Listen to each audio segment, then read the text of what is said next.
कशात सगळे करताय? अभ्यास सुरू आहे 11चा. काय एन्जॉय करताय? कदाचित काही जण एन्जॉय करत असतील, आहे ना. आता काय एन्जॉय करायचे दिवस नाही आहेत. 12th आपलं आपण 1 एप्रिलपासून स्टार्ट करायचं ठरवलं होतं. आपण कदाचित 1 एप्रिलच्या पुढेही जाऊ शकतं. ऑनलाईन क्लास का सुरू केला? यूट्यूबला का व्हिडिओ टाकणार आहे? किंवा ही फर्स्ट व्हिडिओ असेल यूट्यूबची, ती का असणार आहे? फर्स्ट यूट्यूबचाच का आपण उपयोग करतो आहे? कारण की माझा एक्सपिरियन्स असा आहे की तुम्ही आता सुट्ट्या आहेत तर मोस्ट ऑफ म्हणजे आपल्या क्लासमधले 70-80% मुलं तर एन्जॉय करत असतील. तर काय एक्झाम तर लेट आहे, 15 एप्रिलला आहे, मग काय करायचं? क्वेश्चन तर अगोदर दिलेलेच आहेत, हे क्वेश्चन येतील मग अंदाजे. क्वेश्चन बँक दिलेले आहे, त्या क्वेश्चन बँकमधलेच क्वेश्चन पडतील. मग तो तर अभ्यास झालेला आहे. मग आता करायचं काय? 12चं पुस्तक तर मार्केटमध्ये आलेलं नाही आहे. आणि मग 12चं पुस्तक आलेलं नाही तर मग सर अभ्यास काय करणार? तर मला असं वाटतं की आपण या माध्यमातून, यूट्यूबच्या माध्यमातून कॉन्टॅक्टमध्ये राहूया. मला जेवढा अंदाज आहे, मला जेवढं शक्य आहे, मला जेवढं माहिती आहे ह्या प्रत्येक टॉपिकबद्दल, तसं आपण हळूहळू पुढं जात राहू. आता फिजिक्समध्ये जो पहिला टॉपिक आहे तो आहे रोटेशनल मोशन आणि रोटेशनल डायनॅमिक्स त्यांनी नाव दिलेलं आहे. कारण की मला असं वाटतं की याच्यामध्ये कॉम्बिनेशन ऑफ सर्क्युलर मोशन आणि रोटेशनल मोशन असणार आहे. कॉम्बिनेशन सर्क्युलर मोशनमध्ये जो पार्ट आहे, अँगल ऑफ बँकिंग आहे, बँकिंग ऑफ रोड आहे, VCM आहे, आणि मग VCMचे एक्सप्रेशन आहेत, टेन्शनचं एक्सप्रेशन आहे, एनर्जीचं एक्सप्रेशन आहे, व्हेलॉसिटीचं एक्सप्रेशन आहे. हा पार्ट कदाचित या रोटेशनल डायनॅमिक्समध्ये इन्क्लूड होऊ शकतो. तर हा नेक्स्ट इयरला 12th फिजिक्सला आपला हा फर्स्ट टॉपिक असणार आहे. Topic number 1 rotational dynamics. आणि मग रोटेशनल डायनॅमिक्समध्ये रोटेशनल मोशन म्हणजे काय हे आपल्याला पुढे जाऊन बघायचं आहे. पण त्याच्या अगोदर सर्वात अगोदर महत्त्वाचं माहीत पाहिजे आपल्याला, रिजिड बॉडी कशाला म्हणायचं? What is rigid body? Generally बहुतेक सगळ्यांना तुम्हाला माहीत असेल की रिजिड बॉडी म्हणजे काय. रिजिड बॉडी म्हणजे काय? तर अशी एक बॉडी की ज्याचा शेप साईज चेंज होत नाही under the action of any external force. म्हणजे आपण बाहेरून किती फोर्स दिला तरी त्या बॉडीचा शेप आणि साईज चेंज होत नाही. एक्झाम्पल घ्यायचं तर हा पेन आहे, तर समजा याला मी फोर्स दिला, तर मी याला कितीही फोर्स दिला तर याचा शेप आणि साईज काही चेंज होत नाही. म्हणजे ही काय रिजिड बॉडी आहे. ही काय आहे? रिजिड बॉडी आहे. तर रिजिड बॉडीची डेफिनेशन एकदम सिम्पल आहे. A rigid body is one whose geometrical shape and size do not change under the action of any external force. लिहिलेलं आहे मी तर. The rigid body one whose geometrical shape and size do not change under the action of any external force. म्हणजे एखादी rigid body आहे आणि याच्यावर मी कितीही फोर्स जरी अप्लाय केला तरी त्याच्या साईजमध्ये किंवा शेपमध्ये कुठलाही फरक पडत नाही. अशा बॉडीला आपण काय म्हणणार आहे? रिजिड बॉडी म्हणणार आहे. नंतर सेकंड पॉईंट इथं असं लिहिलेलं आहे मी, for such a body the distance between any two particles of the body are remains constant. म्हणजे काय की या बॉडीमध्ये समजा 2 पार्टिकल आहे. समजा एखादी बॉडी मी इथं ड्रॉ करतो. समजा ही एखादी बॉडी आहे, कुठलीही एखादा स्टोन पकडा, दगड आहे, आणि दगडामधले 2 पार्टिकल आहेत. समजा इथे एक पार्टिकल आहे, इथे एक पार्टिकल आहे, आणि या 2 पार्टिकलमध्ये जे डिस्टन्स असणार आहे, the distance between 2 particles is always remains constant. म्हणजे या 2 पार्टिकलमधलं अंतर नेहमी कसं असते? कॉन्स्टंट असते. एकदम सिम्पल पॉईंट आहे. First point definition, second point general information आहे की 2 पॉईंट रिजिड बॉडीमधल्या 2 पॉईंटमधलं अंतर कसं असतं? कॉन्स्टंट असते. Point number 3, although no any body is perfectly rigid. सर्वात महत्त्वाचा पॉईंट आहे की ॲक्च्युअल रिॲलिटीमध्ये कुठली बॉडी अशी रिजिड नाहीच आहे. जरी मगाशी मी असं म्हटलं की ही बॉडी का आहे? रिजिड बॉडी आहे, ही बॉडी रिजिड बॉडी आहे असं मी बोललो होतो, बरं आहे. परंतु जर मी याच्यावर कितीही फोर्स अप्लाय केला तरी याचा शेप आणि साईज चेंज होत नाही असं मी बोललो होतो. परंतु जर आपण याच्यावरून एखादा मोठा ट्रक याच्यावरून घालला तर काय होणार आहे? हा जो पेन आहे हा काय होईल? किंवा मी याच्यावर असं जोरात एकदम मोठं प्रेशर टाकलं तर हा पेन तुटून जाईल किंवा याचा शेप साईज काय होईल? चेंज होईल. मग इथं एक पॉईंट टाकला, although no any body is perfectly rigid. Perfectly rigid असं म्हणता येणार नाही आपल्याला, परफेक्टली. बट फॉर प्रॅक्टिस, आपल्या प्रॅक्टिससाठी, प्रॅक्टिकल पर्पजसाठी, for practice many bodies can be considered to be rigid. भरपूर बॉडीजना रिजिड मानलं जातं आणि त्यापैकी काही एक्झाम्पल आहेत. त्यांनी एक्झाम्पल दिलेत आयर्न रॉड आणि स्टोन आणि एक्सेट्रा असं लिहिलेलं आहे. तुम्ही त्याच्यामध्ये अजून काही एक्झाम्पल इन्क्लूड करू शकता. तर सिम्पल कन्सेप्ट आहे रिजिड बॉडीची.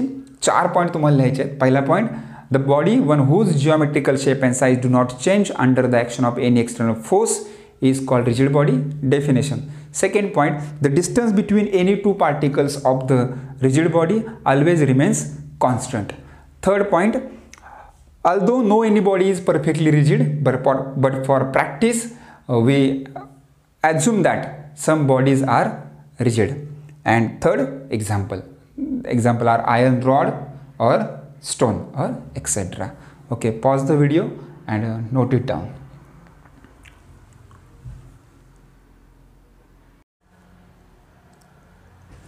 होप क्वेश्चन नंबर 2 तुम्हाला समजला असेल. क्वेश्चन नंबर 1 तुम्हाला व्यवस्थित समजला असेल.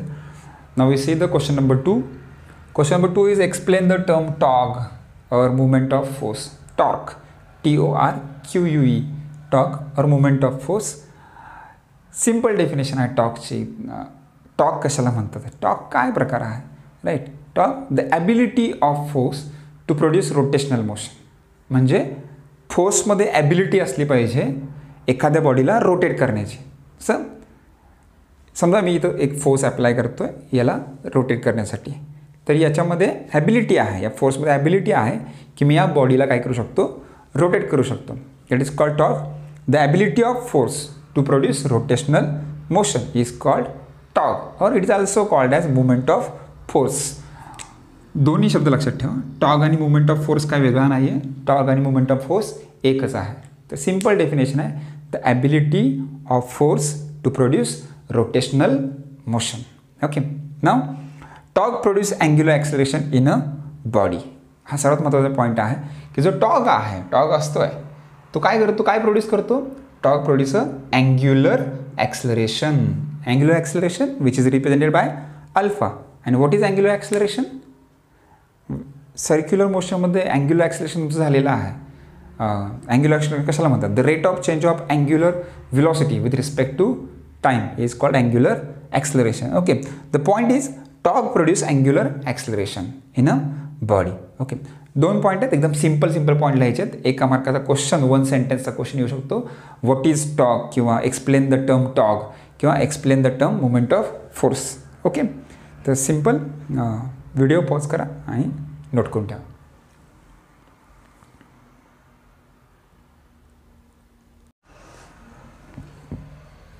चला क्वेश्चन नंबर 3.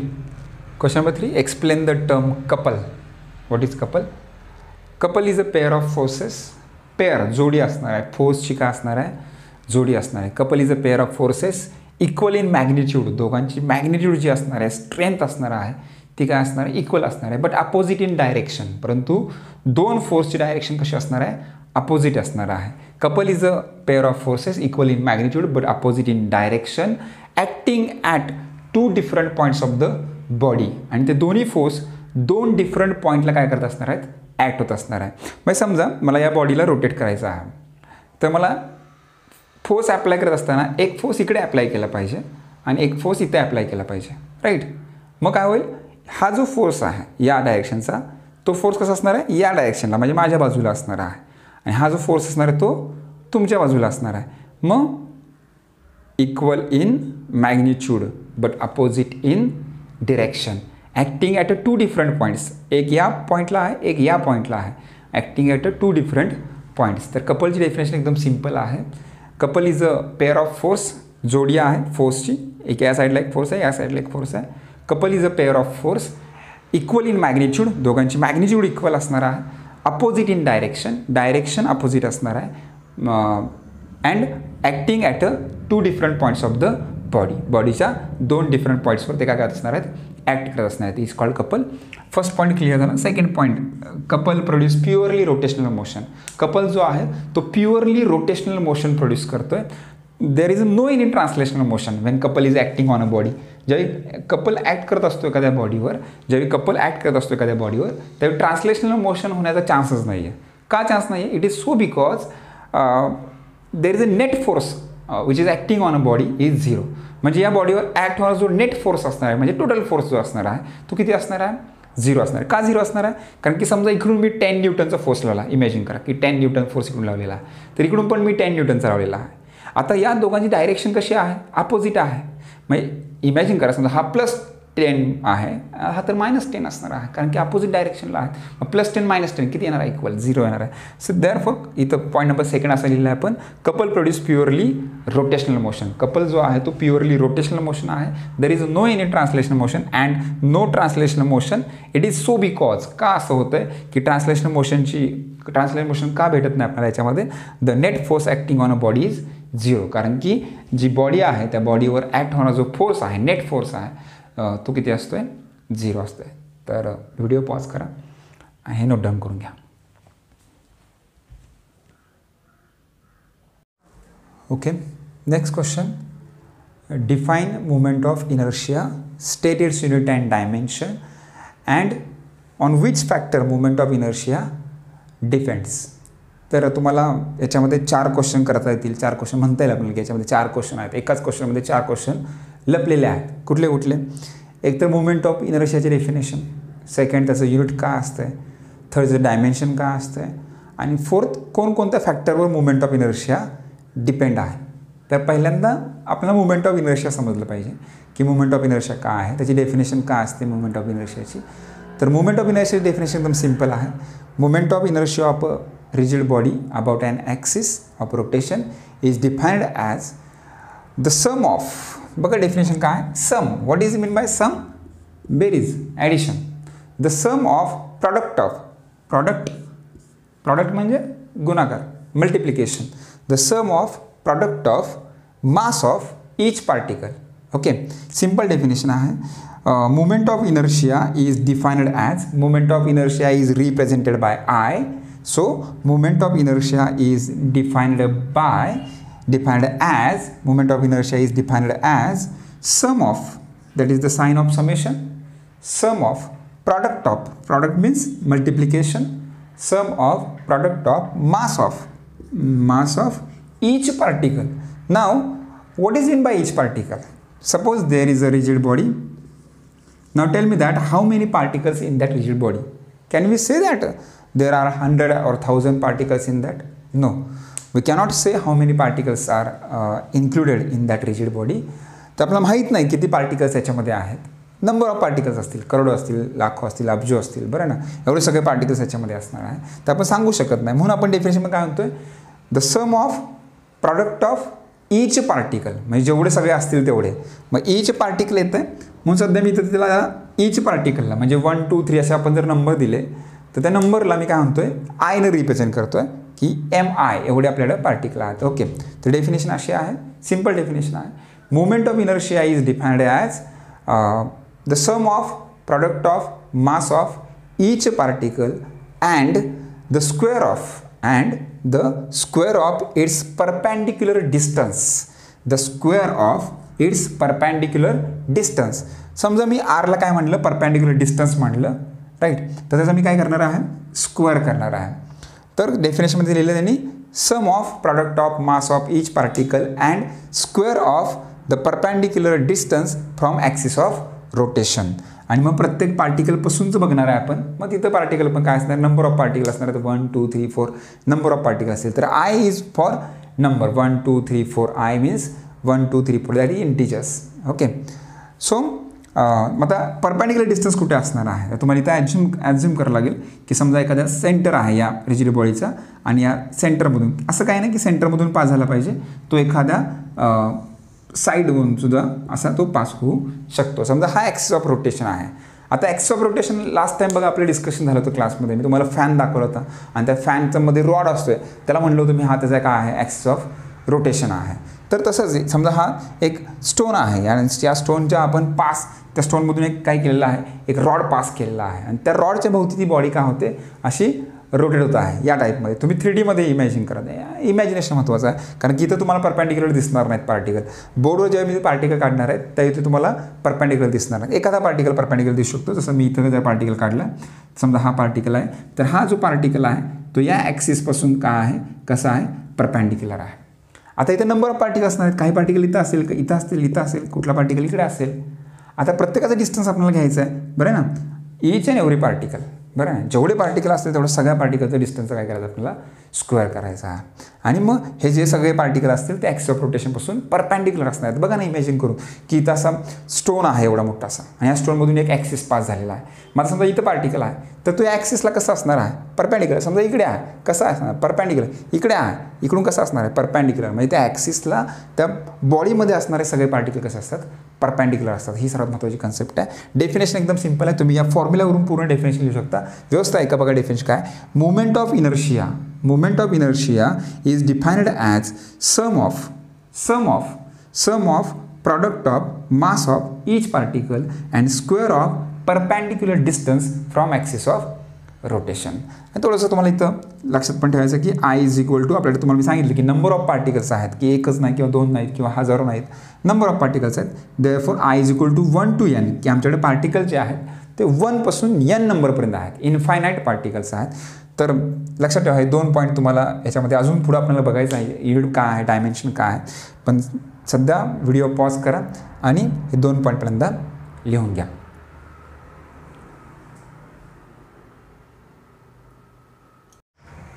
चला, 2 पॉईंट लिहिले असतील. तिसरा पॉईंट बघा काय, एकदम सिम्पल पॉईंट आहे. For rigid body continuous distribution of matter. एक रिजिड बॉडी आहे, त्याचं कंटिन्युअस डिस्ट्रीब्युशन चाललेलं आहे.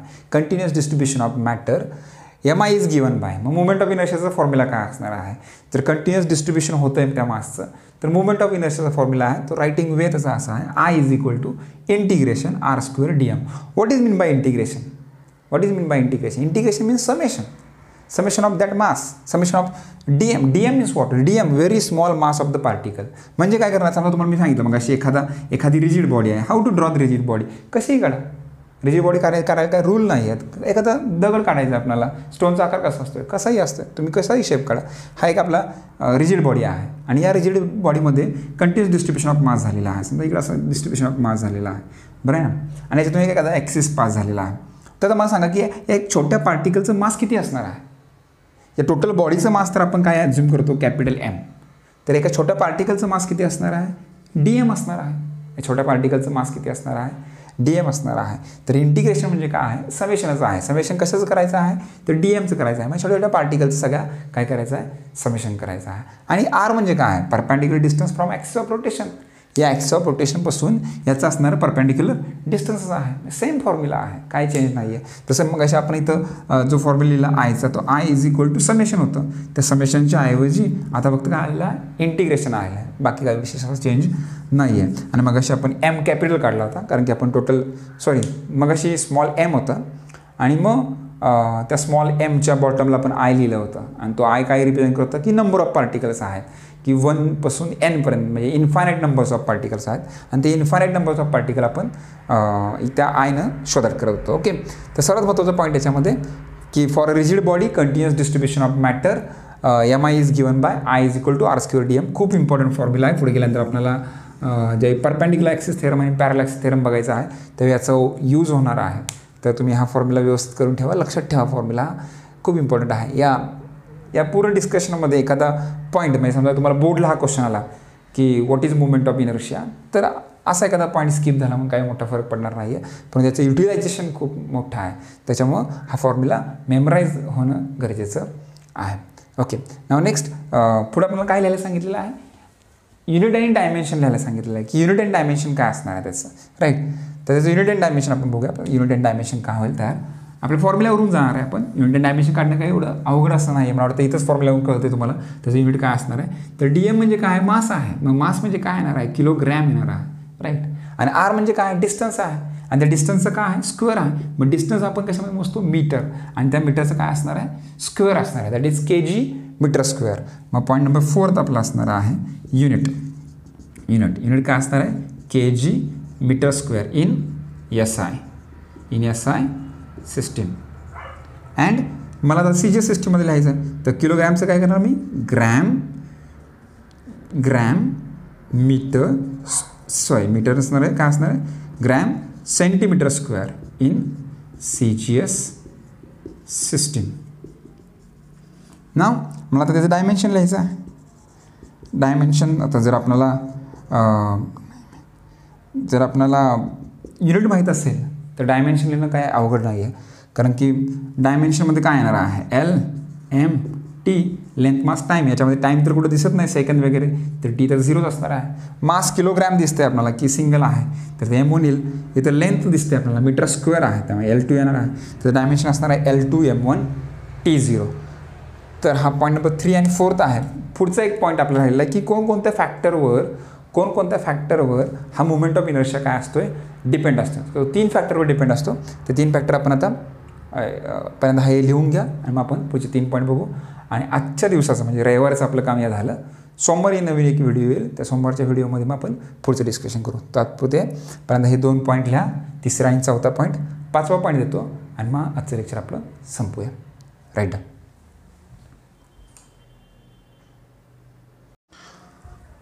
चला पॉईंट नंबर 3, 4 1 2 3 4 आणि आता शेवटचा पॉईंट आहे की movement of inertia MI that is movement of inertia of body depends on. की मुवमेंट ऑफ इनर्शिया कोणकोणत्या बॉडीवर डिपेंड आहे किंवा कोणकोणत्या फॅक्टरवर डिपेंड आहे. Sorry, movement of inertia of a body depends on which factor. Movement of inertia of a body depends upon 3 factors. 3 फॅक्टरवर depend आहे. पहिला जो फॅक्टर आहे तो मास, शेप अँड साईज. म्हणजे मुवमेंट ऑफ इनर्शिया जो आहे की त्या बॉडीचं मास किती आहे, तर शेप कसा आहे, त्याची साईज कशी आहे, याच्यावर मुवमेंट ऑफ इनर्शिया डिपेंड असतो. तर लक्षात ठेवा की first point movement of inertia that is I depends upon movement of inertia depends upon mass, shape and size of the body. Second point distribution of mass in the body about axis of rotation. ते mass कसं distribute झालेलं आहे ॲक्स of रोटेशनच्या भोवती. म्हणजे समजा इथं एखादी आपण बॉडी घेतली आणि याच्यामध्ये इथून ॲक्सेस पास झालेलं आहे, तर ते मासचं डिस्ट्रीब्युशन कसं झालेलं आहे की मासचं डिस्ट्रीब्युशन एका बाजूला जास्त आहे आणि एका बाजूला खूप कमी आहे, तर मुवमेंट ऑफ इनर्शिया काय होणार आहे, चेंज होणार आहे. म्हणजे मुवमेंट ऑफ इनर्शिया मासच्या डिस्ट्रीब्युशनवर सुद्धा काय आहे, डिपेंड आहे. राईट आहे. Third position and orientation of axis of rotation. तुमचं ॲक्स ऑफ रोटेशन कुठून पास झाला, त्याच्या सेंटरमधून झालेला आहे का एका एंडमधून पास झालेला आहे का एखाद्या अदर एंडमधून पास झालेला आहे, तर तुमचं ॲक्स ऑफ रोटेशन कुठून पास झालेला आहे याच्यावर सुद्धा काय डिपेंड आहे, मुवमेंट ऑफ इनर्शिया डिपेंड आहे. तर movement of inertia depends upon 3 factors. First mass, shape and size of the body. Second, distribution of mass about axis of rotation.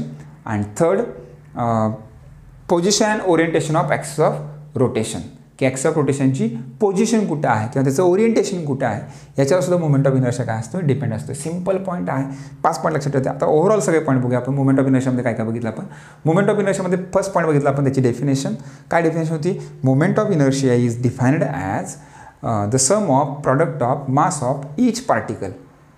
The sum of product of mass of each particle and square of perpendicular distance from axis of rotation. एवढी simple definition आहे movement of इनर्शियाची. तो formula जर लक्षात राहिला तर ती definition लक्षात राहील. आणि मग पॉईंट नंबर सेकंड असणार, it is denoted by I. Movement of inertia is denoted by I. Movement of इनर्शियाला आम्ही आय ने डिनोट करतो आणि आय ने डिनोट केल्यानंतर त्याचा फॉर्म्युला असतो the sum of, that means sign of summation. समेशनची स्टार्टिंग कुठून करणार आहे, पार्टिकल नंबर 1 पासून करणार आहे. माहीत नाही किती नंबर ऑफ पार्टिकल्स आहेत. नंबर ऑफ पार्टिकल्स आहेत तरी I is equal to 1 to n MI RI square. And that is the formula for movement of inertia. हा मुवमेंट ऑफ इनर्शियाचा फॉर्म्युला आहे. आता कंटिन्युअस डिस्ट्रीब्युशन होत असेल मासमध्ये तर त्याचा एक फॉर्म्युला त्यांनी दिला आहे इंटिग्रेशनच्या फॉर्ममध्ये. I is equal to integration R square DM. याच्यामध्ये लक्षात ठेवा की हा M म्हणजे काय आहे, मास ऑफ ईच पार्टिकल आहे. I म्हणजे काय आहे की नंबर ऑफ पार्टिकल. पहिल्या पार्टिकलला 1 म्हणा, सेकंड पार्टिकल 2 म्हणा, M2 M3 M4 M5. तसंच R1 R2 R3 डिस्टन्स वेगळं असणार आहे ना. समजा एखादी बॉडी आहे, बघा डिस्टन्सचा काय फंड आहे की समजा एखादी बॉडी आहे ही जी रिपोर्ट आहे आणि इथून एखादा ॲक्सिस पास झालेला आहे, इथं एखादा पार्टिकल आहे, इथं एखादा पार्टिकल आहे, तर या दोघांमधलं जे डिस्टन्स आहे सेम आहे का, नाही आहे. ह्या दोघांमध्ये डिस्टन्स वेगळा आहे. म्हणजे हा समजा मी R1 समजला, हा M1 म्हणला, हा M2 मांडला, तर हा R2 असणार आहे. कारण की याचं आणि याचं मास सेम असणार आहे का. एखाद्या बॉडीमध्ये असणारे जेवढे काय पार्टिकल आहेत त्या सगळ्यांचं मास सेम असतं, नो, कधीच सेम नसणार आहे. त्या सगळ्यांचं मास काय असणार आहे, डिफरंट असणार आहे. त्याचबरोबर त्यांची जी रेडियस असणार आहे ती सुद्धा काय असणार आहे, डिफरंट असणार आहे. म्हणजे रेडियस म्हणजे distance from particle to axis of rotation. त्या ॲक्स ऑफ रोटेशनपासून त्या पार्टिकलचं अंतर. ॲक्च्युअलमध्ये ती रेडियस तिला म्हणता येतं कारण की when the body is in rotational motion, ज्यावेळी ही बॉडी रोटेशनल मोशनमध्ये असते त्यावेळी ते जो पार्टिकल असतात, ते जे पार्टिकल असतात ते मुव्हिंग इन अ सर्कल. ते सर्कलमध्ये फिरत असतात. ज्यावेळी हा जो पार्टिकल आहे M1 पार्टिकल आहे त्या रोटेशनल मोशनमध्ये आहे. इमॅजिन करा की ॲक्स ऑफ रोटेशन आहे, एक स्टोन आहे, इथं मध्ये एक ॲक्स ऑफ रोटेशन आहे, हा दगड आहे आणि हा दगड असा फिरतोय त्या ॲक्स ऑफ रोटेशनच्या भोवती. तर आतमधले जे पार्टिकल असणार आहेत त्या स्टोनमध्ये असणारे जेवढे सगळे पार्टिकल आहेत ते सगळे सर्कलमध्ये फिरत असतात आणि या सगळ्या सर्कलचा सेंटर एका लाईनवर लाय झालेला असतो, एकाच लाईनवर असतो. या सगळ्या सर्कल सेंटर एकाच लाईनवर असतो आणि त्या ज्या लाईनवर ते सगळे सर्कलचं सेंटर आलेलं असतो त्या लाईनला म्हणलं जातं ॲक्सिस ऑफ रोटेशन. म्हणजे ॲक्सिस ऑफ रोटेशनची सुद्धा डेफिनेशन कदाचित येऊ शकते. तर सिम्पल डेफिनेशन आहे, इथं कुठं आलेली नाही किंवा टेक्स्टबुकमध्ये पण दिलेली नव्हती. पण ॲक्सिस ऑफ रोटेशनची डेफिनेशन एकदम सिम्पल आहे की ॲक्सिस ऑफ रोटेशन म्हणजे काय, when a body is in rotational motion. ज्यावेळी एखादी बॉडी रोटेशनल मोशनमध्ये असते, the particles of the body moving in a circle. ज्यावेळी एखादी बॉडी रोटेशनल मोशनमध्ये असते त्यावेळी त्याच्या आतमध्ये असणारे जे पार्टिकल आहेत, त्या बॉडीमध्ये असणारे जे पार्टिकल आहेत हे सर्क्युलर मोशनमध्ये असतात. When a body is in rotational motion, the particles of the body is in a circular motion and the centre of all these circles lie along one line and that line is non as a axis of rotation. आणि त्या लाईनला काय म्हटलं जातं, axis of rotation म्हटलं जातं, axis of rotation. Okay, तर आपले 2 पॉईंट झाले होते. पहिल्यांदा डेफिनेशन लिहा, नंतर तुम्ही सेकंड पॉईंट लिहा. त्याचा फॉर्म्युला काय असतो, I = summation I = 1 to n MIRI square. त्यानंतर कंटिन्युअस डिस्ट्रीब्युशन ऑफ मास असेल तर मुवमेंट ऑफ इनर्शियाचा फॉर्म्युला इंटिग्रेशनच्या फॉर्ममध्ये जातो. तो एक फॉर्म्युला I = ∫r² dm. याच्यामध्ये dm म्हणजे काय, तर मास ऑफ स्मॉल पार्टिकल आहे आणि r म्हणजे काय, तर perpendicular distance from axis of rotation आहे. देन थर्ड पॉईंट झाल्यानंतर फोर्थ पॉईंट आपण काय बघितलं, त्याचं युनिट अँड डायमेन्शन बघितलं होतं. तर मुवमेंट ऑफ इनर्शियाचं युनिट काय आहे, kg/m² आहे SI सिस्टीममध्ये. CGS सिस्टीममध्ये ग्रॅम सेंटीमीटर² आहे. डायमेन्शन M1 L2 T⁻0 आहे, T0 आहे, राईट. तर हे त्याचं डायमेन्शन आहे. डायमेन्शन आपण बघितलं होतं की कोणकोणत्या फॅक्टरवर मुवमेंट ऑफ इनर्शिया डिपेंड आहे. तर मुवमेंट ऑफ इनर्शिया डिपेंड आहे 3 फॅक्टरवर. पहिला बोला, mass, shape and size of the body. Second distribution of mass about axis of rotation. आणि third point, position and orientation of axis of rotation. Okay, good. तर आता आज आपले 5 क्वेश्चन क्लिअर झाले, राईट. तर 5 क्वेश्चन क्लिअर झाले. तसेच रोज आपण 5-5 क्वेश्चन घेत राहू. 5 क्वेश्चन जरी आपण रोज 5-5 क्वेश्चन करत गेलं तर कदाचित ज्यावेळी क्लास सुरू होईल त्यावेळी रोटेशनल डायनॅमिक्स तरी कमीत कमी संपलेला असेल. मॅथ्सचे जे व्हिडिओ लेक्चर्स आहेत तेही आपण आता थोड्या दिवसात म्हणण्यापेक्षा 1-2 दिवसामध्ये मी स्टार्ट करतो आहे. मॅथ्सचा मॅट्रायसेस आपण स्टार्ट करतो आहे. आपला लॉजिक क्लासमध्ये झालेला आहे, कंप्लीट झालेला आहे. तर आता मॅट्रायसेसच्या पाठीमागे लागूया. तुम्ही मला थोडीशी साथ द्या. जर असंच कम्युनिकेशन आपलं होत राहिलं आणि तुम्ही सगळ्यांनी हे व्हिडिओज जर बघितले तर कदाचित मला असं वाटतं की जेव्हा आपण प्रॉपर क्लास सुरू करू, फेस टू फेस ज्यावेळी आपला क्लास सुरू होईल त्यावेळी मला कदाचित हा टॉपिक शिकवावा लागणार नाही, कदाचित मॅट्रायसेस पण शिकवावं लागणार नाही. ह्या दोन्ही टॉपिकची कामं तुमची या व्हिडिओ लेक्चरमध्येच होऊन जाईल. काळजी घ्या. बाहेर अजिबात पडू नका बाहेर घराच्या. घरामध्येच राहा, मस्त राहा, पालेभाज्या भरपूर खा. बाहेर जर चुकून गेलातच काही कामानिमित्त, इमर्जन्सी असेल तरच बाहेर पडा. उद्या संडे आहे आणि आज शनिवारी रेकॉर्डेड आहे, त्यामुळे शनिवारी हे सगळं रेकॉर्ड करतो आहे आणि उद्या संडे आहे. तर उद्या 5 वाजता सगळ्यांनी तुमच्या बाल्कनीमध्ये या.